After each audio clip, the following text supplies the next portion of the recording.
जटणी निर्वाचन मंडल में बीजेडी जोरदार प्रचार। जटणीर मदनपुर अंचल में बीजेडी नेता और कर्मी मैंने डोर टू डोर कैंपेनिंग कर मदनपुर पंचायत समिति सभ्य अजित सामंतराय नेतृत्व में शताधिक बीजेडी समर्थक सामिल होते घर को घर बुली राज्य सरकार विभिन्न लोकाभिमुखी योजना और इस्ताहार संपर्क में प्रचार करते गाँ गाँव में शंख पोस्टर मारी जोड़ी शंखरे भोट देवाक लोकों को निवेदन करते लोक मैंने बीजेडी प्रार्थी को समर्थन देउथिबा देखा मिली।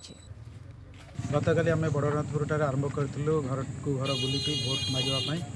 शंख चिन्ह भोट देवाई आमर उभय लोकसभा प्रार्थी और विधानसभा प्रार्थी को भोट दे जययुक्त करेंगे और माननीय मुख्यमंत्री षष्ठ थर मुख्यमंत्री करी ओडिशार जो विकास धारा को आगू नापी लोक पाक घर घर बुलिकी आम भोट भिक्षा करूँ समस्त